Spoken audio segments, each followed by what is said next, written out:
If you're not mad about ads, and that's fair enough, choose the Dave McWilliams Plus option on Apple Podcasts, and you can hear this podcast in all its glory without the ads. To understand the economy, you have to understand human nature. This podcast is powered by Acast. How are you doing there? It is time for the podcast. And this podcast, in actual fact, the next two podcasts are going to be a few musings on Europe, the continent of Europe, that is, because I have been traveling around a little bit, John, around the continent. Well, I've actually been traveling. I'm in Berlin, but we're going to have a discussion about yesterday when I was in Brussels. Right. So you're hoboing around Europe. I am exactly. I'm jumping on the back of trains. Woody Guthrie style. Woody Guthrie, exactly. I got a night train, John, which is a really nice way to travel between Brussels and Berlin on a new company called Eurosleeper last night, right? Right. Leaves Brussels at 7 p.m., arrived this morning in Berlin at around 8 a.m. Nice. But interesting, right? So in my head, and I paid quite a lot for this, right? Because it's much more expensive than flying, right? Right. But Orient Express kind of stuff, is it? Yeah. So in my head, I thought, I'll sit down, I'll write for a little bit, then maybe I'll go to the restaurant, maybe have a little glass of claret or two just to get myself in the mood, see a little bit of lobster bisque or whatever. And of course. As I'm moseying through Europe, and it goes from Brussels to Antwerp to Rotterdam, Amsterdam, and then across to Berlin. So I thought, well, by the time I reach Rotterdam, I'll be time to write and then go back to my little couchette tonight, And so I had this sense, because I've traveled once or twice on night trains between Milan and Munich before. Nice. Unfortunately, the rolling stock of this new train, I'm not going to condemn it because it's a really good idea and it's the right thing to do for the environment to get trains around if you can. Yeah. But the rolling stock of this train, right? I actually did a little bit of sleuthing when I realized, right, was Slovakian, made in Czechoslovakia in the 1960s. Right, okay. Jesus, that's old. No Wi-Fi, no aircon, right? Aircon's fine. I don't really worry about this. No restaurant, no food. What? How long is the journey? It's a 14-hour journey. No electricity points. Absolutely no docking points for any sort of stuff, right? So you're sitting there facing the prospect of this long journey. And I arrived in, and of course, initially I had a little bit of a hissy fit. I thought, oh my good God, I paid a fortune for this, right? Of course you did. Right? Because I was first I was looking around to recharge the laptop. Yeah. I thought, oh, okay. And then after my sleuthing, it was in the late 1980s and early 90s, I traveled a lot around Eastern Europe in trains. Yeah. And I just had that feeling, right, that this is exactly what it was like. And what fascinated me is, in the beginning I thought, I'm not into this, And I was talking to some poor train manager, and then you realize you sound like a total knob. This is a poor guy doing his job, right? Wouldn't be the first time. You're saying, well, that's exactly. And you're saying, do you realize there's no food in this? And the poor guy's looking and saying, yeah, you should have grabbed a Sambo on the way out, right? Anyway. Oh my God. So this is great. Right? Outrageous. But then something really struck me, right? So we're going through the countryside. It's a lovely night. It's the other night's really hot, warm, European summer's night. So you just open the window, right? Like you would have done in the 1970s, right? Yeah. You've no Wi-Fi, so you just read a book. Yeah. You've no laptop, so you don't worry about going online. There's no aircon, but do you really give a shit? Yeah, the breeze coming in the window. The window's open and it's a beautiful night, right? It's the longest. It was the longest day of the year, the 21st of June. 21st, yeah. And then something really struck me, was that this is how the economy evolves. Okay, this is when I was sitting there thinking, right? So I am on a train that is from the era before the internet. This is what struck me. So it's the world before Moore's law, the world before quantum computing, before semiconductors, before microchips, right? The whole experience was like stepping back into the late 1980s. And then you realize there's something fascinating here. This is how the economy evolves.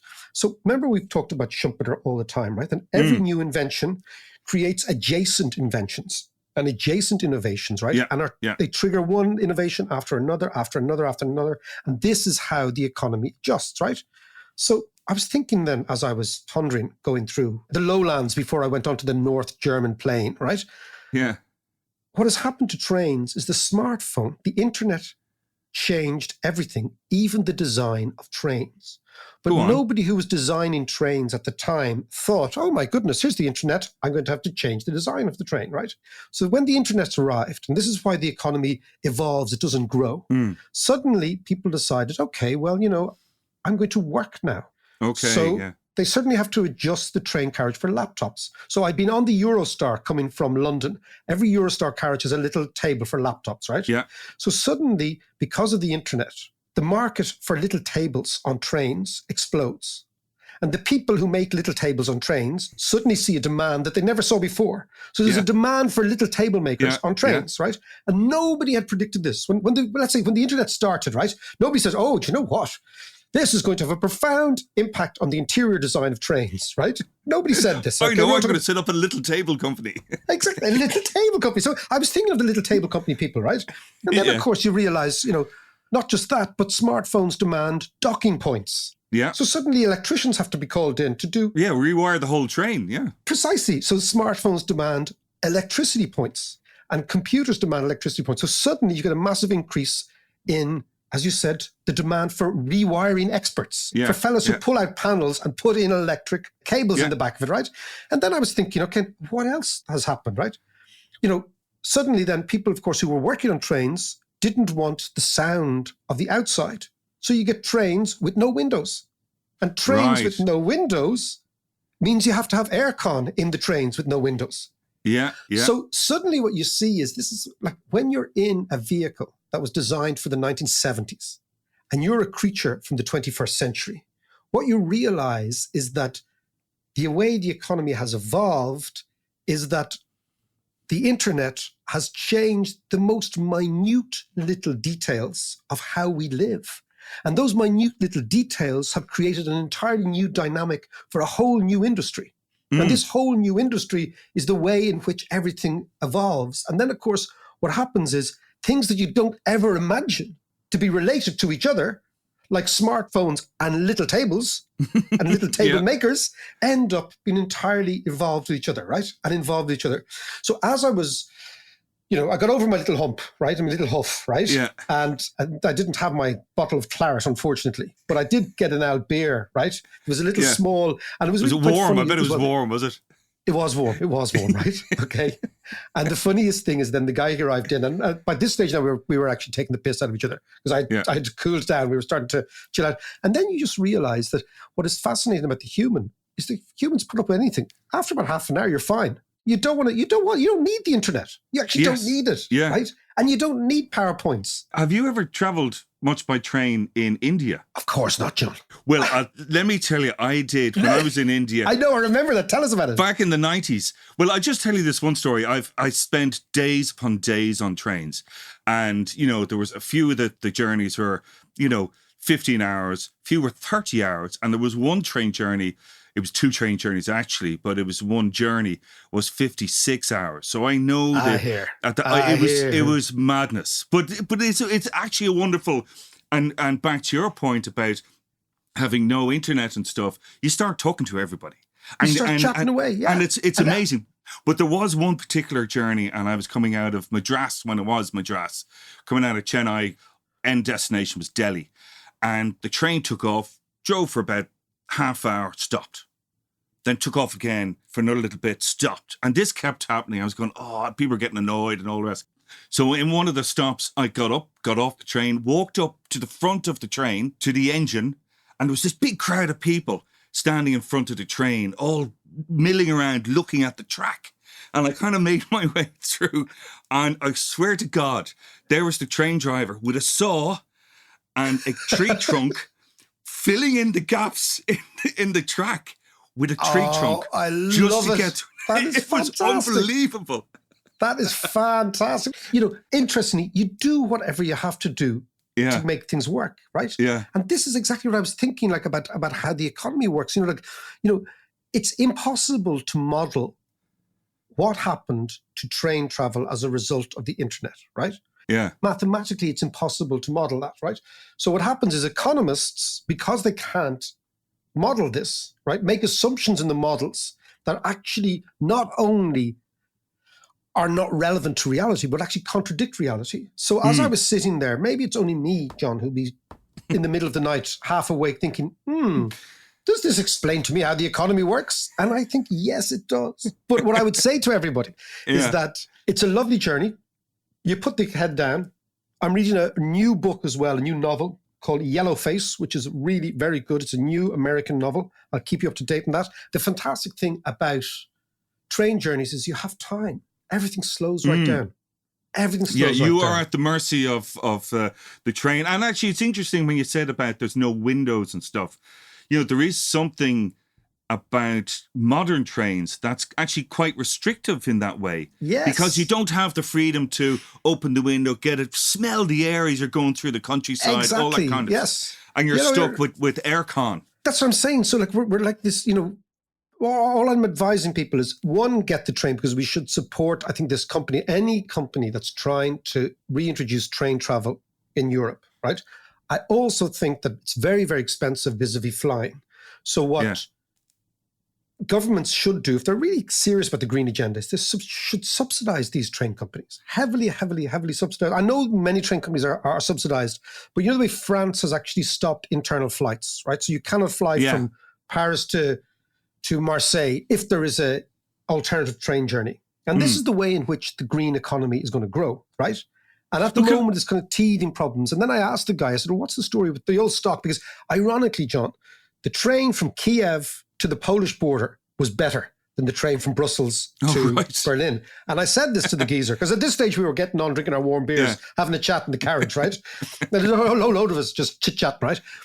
And he was saying that what is impossible to get now, and this comes back to supply chains and the pandemic, right, is that there isn't enough rolling stock in Europe to compete with, or to actually satisfy the demand for rail journeys. All right. So he was saying about the Ukrainians. The Ukrainians have kept their rail system alive all through, not just the war, but all through the last 20 years. So they have their own reasonably modern rolling stock that they've built in Ukraine.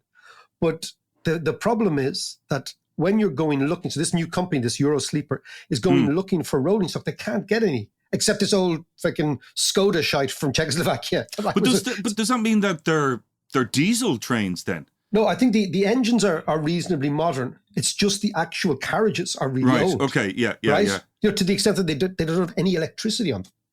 Right? So you can't plug anything in, right? Yeah.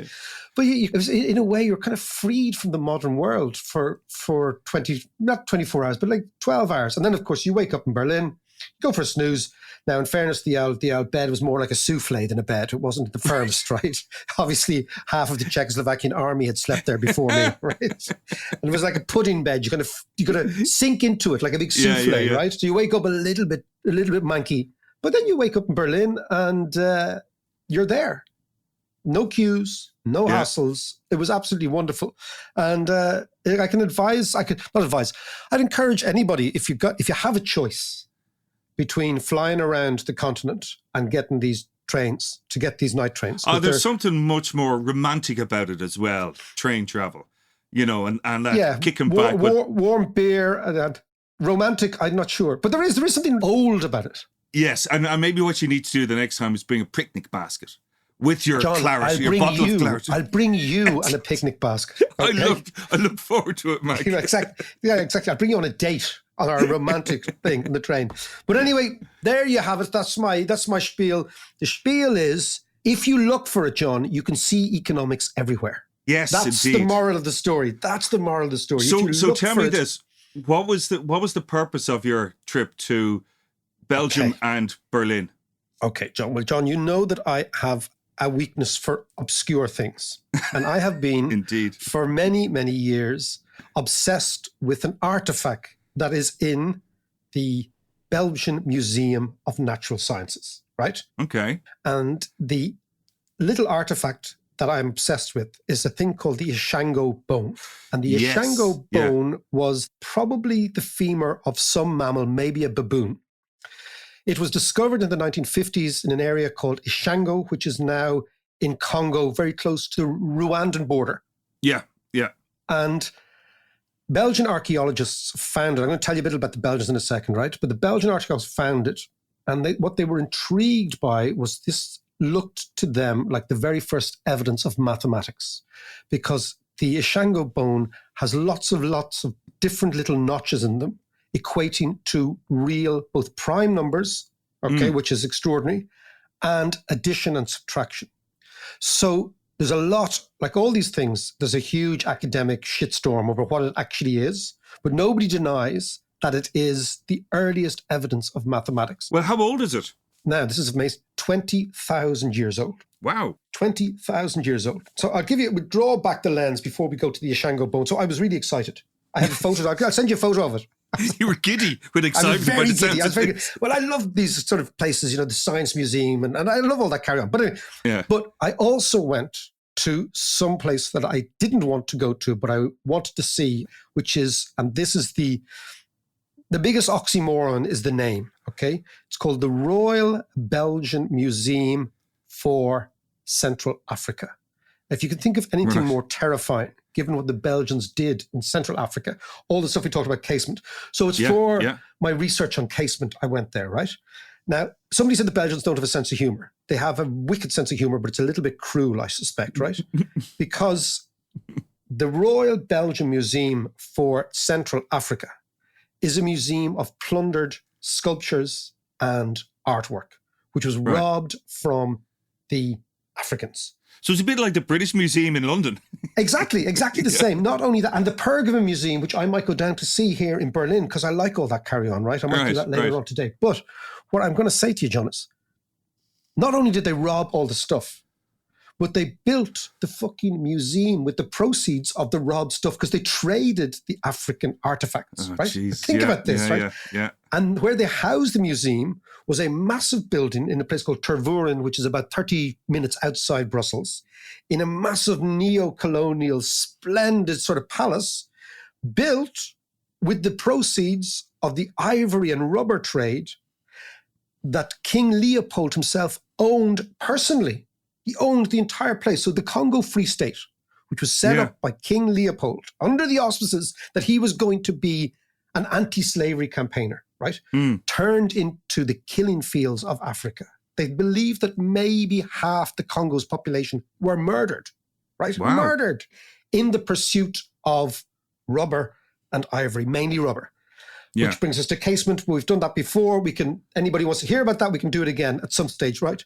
So I go there to have a look at the art, but also to have a look at this kind of bizarrely dysfunctional place, right? Now, the sophistication of the art from those African tribes is phenomenal. It's really well worth seeing. And of course, there's a big debate, of course, of who owns it. Of course, the Africans own it. Yeah. And they have, and I'm not sure if the Belgians are any different to the British in terms of who's given the stuff back. But what is fascinating is you really understand that these cultures in Africa, in that part of Africa, were visual cultures. They weren't written cultures. So they haven't got their legacy written down. So their heritage is the art.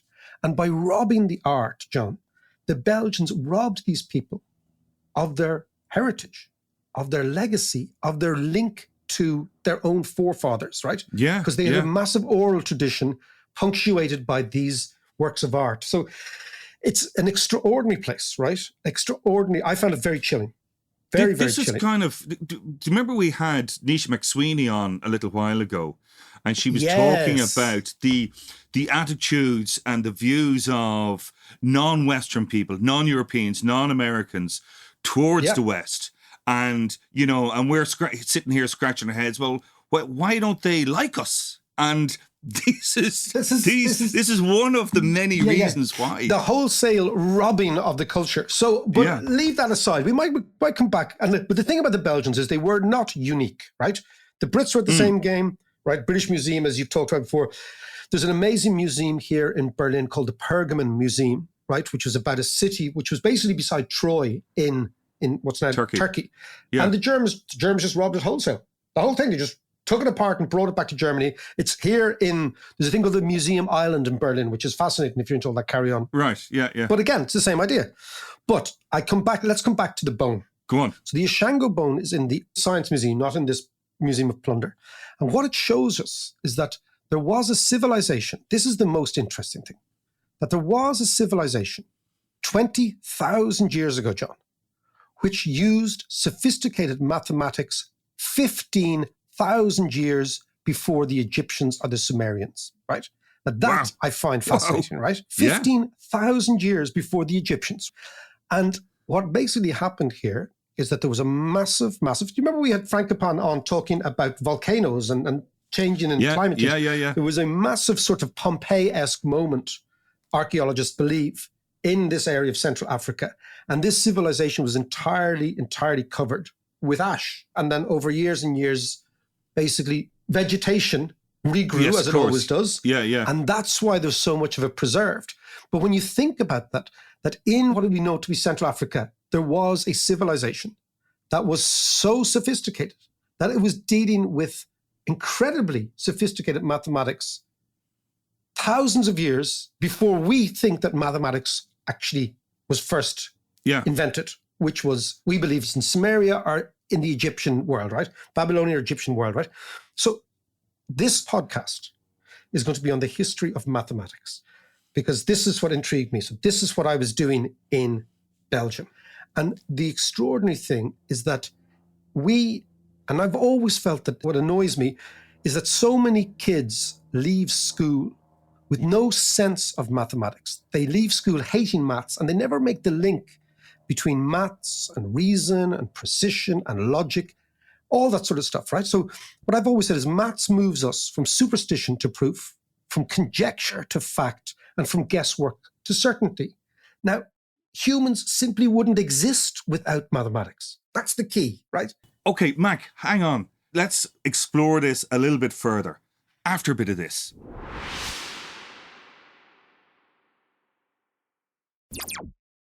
So, Mike, we're talking there about maths and how a lot of kids coming out of school don't really have an appreciation of maths or a deep understanding of it.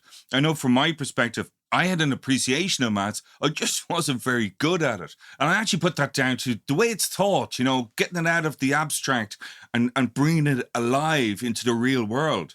But you're absolutely right. There's something lost about the story of maths. The story, that's what I'm saying. So the story of maths, John, is the story of humanity. That's what I'm saying, right? Yeah. And that's what had me in this thing, looking at this ancient bone, which was, 20,000 years old. It wasn't I wasn't just intrigued by the thing in itself. I was fascinated by the fact that there was a civilization. But what much more interests me is that the story of humanity, how we have evolved to a species which is driven more by precision and reason and logic and fact, that is inextricably linked with numbers. Inextricably linked with numbers, numerics, counting, assessing, where you can actually say, there's a bit of guesswork, but I can actually give you the numeric of fact, and how that changes our brains and how that is. I really would go so far as to say that humans without maths are not the species that we think we are. That maths has actually unbelievably influential in affecting the way our brains work. And it's this from the fact that humans chit-chat, as you always say, chit-chat and trade, and therefore economies evolve. And then the need for maths for that economy to function is the key to it. Yeah. That's the key. So basically, what we know is you have the Ishango bone, and then, of course, that's 20,000 years ago. And then, of course, we don't see maths re-emerging until about 5,000 years ago, right? But you have to assume that basically what was happening over that 15,000 years is people were nomadic, and then they were sedentary for a while, and they were back to nomadic again, and it's almost like they were kind of like gardening, right? That agriculture at the beginning was like gardening. Maybe do a little bit of gardening one year, and then maybe you don't do it next year. And anyway, so we've no evidence of mathematics, right? But we were gradually moving towards one of the biggest inventions that humans have ever come up with, which is agriculture. Yes. Agriculture is an amazing invention, right? And then, of course, agriculture societies become sedentary. They're sitting down for quite some time. And then as they're sitting down, they start to trade. And if you start to trade, you've got to count. And if you start to count, then you've got to figure out numbers. So that's why if you look at the civilizations of Sumer and Akkad and Assyria, and then, of course, Egypt, what the Mesopotamians had. Yeah. Mesopotamia meaning between two rivers in Greek. And the two rivers are the Tigris and the Euphrates. That's it, yeah. Right? And that's where, for example, if you're into Zeus and all that, the Greeks believe that Zeus created humanity between these two rivers in Mesopotamia. And that's because the Greeks were trying to figure out where they came from. Yes. Right? Yeah, because yeah, the yeah, Mesopotamians predated them by a couple of hundred or a couple of thousand years, right? But what we know is that the Mesopotamians had a numerical system, and it was a vertical V wedge, which represented 1, and a horizontal wedge, which represented 10. So they could write maths in a very, very basic way, but they had no concept of 0, and they had no understanding of 0 as kind of a placeholder, as a positional marker. So they didn't have any notions of 10 or hundreds or thousands. And once you don't have 0, you can't conceive of really big numbers. Right? Because 0 allows us to conceive of really big numbers. And then you go to the Egyptians and they had their hieroglyphics, and you see that they're beginning to solve, amazingly, the Egyptians are beginning to solve equations. And the reason they wanted equations is because they were obsessed with geometry. And the reason they were obsessed with geometry is because they wanted to tax the land on the delta of the Nile, right? And the land, so they had to measure the land to figure out how much tax there was going to be, right? And then you have a kind of coincidence with that, the Babylonians, right? And they're beginning to use columns of integers, you know, these things like ABC. They're beginning to use what we would look like spreadsheets. There are spreadsheets in the Babylonian world, which is kind of mad. So like the first Excel spreadsheet is in, God forbid, this thing that has terrorized thousands of people, right? Of columns and rows and figuring out, you know, relationships. I bet they came up with the clipboard too. They did come out, they came up with everything. These were the Babylonians. So what they're doing, they're looking at the stars and trying to figure out ratios and cycles and all that sort of stuff. Because, you know, and then of course the Babylonians passed stuff on to the Greeks, and the Egyptians passed stuff on to the Greeks. And then of course we get Pythagoras, we get Euclid. All these things are beginning the process of us evolving into the species that we are using mathematics. And of course, the Chinese were miles ahead of everything. Like basically, John, the whole thing is that when you look back at economic history, everything comes from China, right? Everything, right? Right, okay. Everything. Money, mathematics, watches, fireworks, gunpowder, everything. They were miles ahead, right? Yeah. But of course, the people who robbed from the Chinese were the Indians, right? And the Indians, after Christ, okay, when we decided to go into the Dark Ages, in Northwest Europe, the Indians were obsessed with 0. And 0 was the way the Indians figured out everything, because then you can have negative numbers and you can have positive numbers. And then with 0 as a place, you can actually have tens and thousands and millions and tens of millions, right? So the Indians opened the world into figuring out massive big numbers by using 0. And of course, the Arabs then invade, you know, the Mughal Empire, right? Yeah. So the Arabs begin to invade and spreading Islam, both west and east. They get to the east and they say, fuck this math shit. These guys, this is really interesting. Yeah. And the Arabs take Indian Hindu numerals, like R1, 2, 3, 4, 5. That's all comes from India. They take that and 0, and they bring it back to Arabia. So Arabia, and this is what Nisha McSweeney is talking about. Yeah. You know, in the great cities, like Baghdad being the greatest city in the world at that time, they were full of fellas doing maths. And a very interesting guy, in 820 AD, John, there's a geezer called Al-Khwarizmi, right? Who was a polymath Persian. And he wrote this thing called Al-Jar, which became algebra. Right, so can you imagine the Persians were doing, and the Arabs were actually doing algebra while we were still counting on our fingers. Yeah.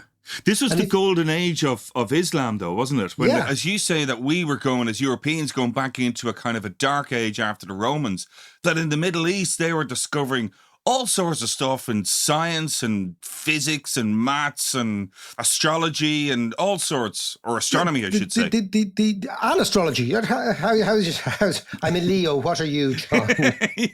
Aquarius. Aquarius. Yes, it's lovely. Our stars are aligned. But you know, you're absolutely right. So what you have is this amazing flourishing of poetic stuff like Rumi and all that great Arabic poetry, right? And high art and amazingly intricate paintings, and of course mathematics. So what I'm saying is that maths is part of our evolution as a species. And that's the story. And this is why the story is so fascinating. And of course, eventually the Europeans caught up, right?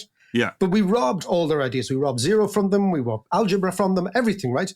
And eventually you get Copernicus and Galileo and all that good stuff. And you move up to the present day, up to the Einsteins of this world. And Einstein, it's so funny when you're in Berlin, you get the sense, right, that this is the city of Einstein and all those amazing sort of characters, as well as the unpleasantness that happened here. But what's fascinating is that scientific discovery using maths, John, is this process of standing on the shoulders of giants, that every great mathematician just took a little bit from the last one and disseminated it and changed it. And also the fascinating thing about science is that scientific progress depends on being wrong, not right. And this is a fascinating thing, because progress in science always leaves in its wake a really clever person who was wrong. Because that's how we prove things. So the fascinating thing about science and maths is that the very progress that we need requires that brilliant people were wrong. So in a way, science is very humbling because... Yeah, absolutely. And actually, Mac, a good example of that is Einstein himself. Yeah. Where, now, I don't pretend to understand all of this, but the general theory of relativity is incompatible with quantum physics, apparently in some way or other. I don't know, to do with locally acting forces and stuff that's way above my head. But it doesn't mean that Einstein was wrong, but it doesn't mean that he was entirely right either. And it's things like this that lead to a paradigm shift in our understanding of science and physics and the universe, which is really exciting. I love the way John Davis has just called out Einstein and says, Albert, I know you have a few fans knocking around, but you know what? Your time is up. Yeah, so your time's up. Come on in, Albert. Albert, come in now, right? With your mad Barnett. But I mean, so this is what excites me, John, is that we've been doing maths for thousands of years. We have mathematical universities. We've all this. So for example, you get this huge acceleration in mathematical understanding with Gutenberg and the printing press, right? And we know, this is the fascinating thing, that the pay of professors after Gutenberg of maths and science goes through the roof, and professors of the classics, their pay goes through the floor. Now, why is that? Because the opening of science, as it does still now, fascinates people about the future. And more people moved into what would be kind of, the STEM subjects of the 17th century, right? And what you see is this change in people's expectations. So you get maths is beginning to disseminate through society. This, of course, changes people's views of superstition, John. So you can't have a mathematically rigorous society and a religious society at the same time, because at every stage, maths is beginning to disprove the superstition of religion. Yeah. So you have all these, true. So the role of maths in destabilizing religious orthodoxy is, again, one that we may well plow into, John. This may well be a podcast in the future.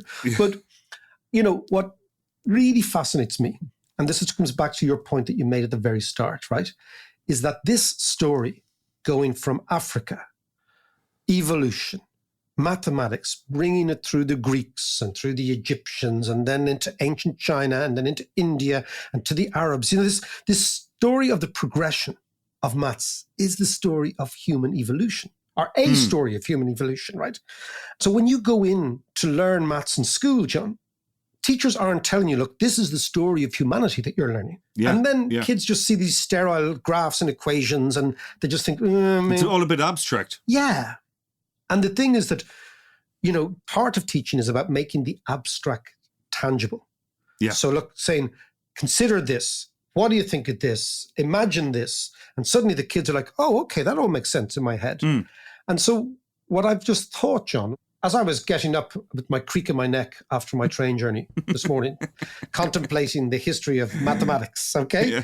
And of course, the history of economics, because economics and maths are so intertwined. Yeah. You can see economics everywhere. I'm like one of those weird evangelical Christians who sees Jesus everywhere. You know those ones? Yeah, or from that film, The Sixth Sense, I see dead people.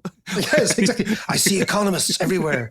So I'm sitting there with my sixth sense of the economy, number one. And number two, I also see, when I was in Belgium earlier, this idea of the progression of humanity through the lens of mathematics.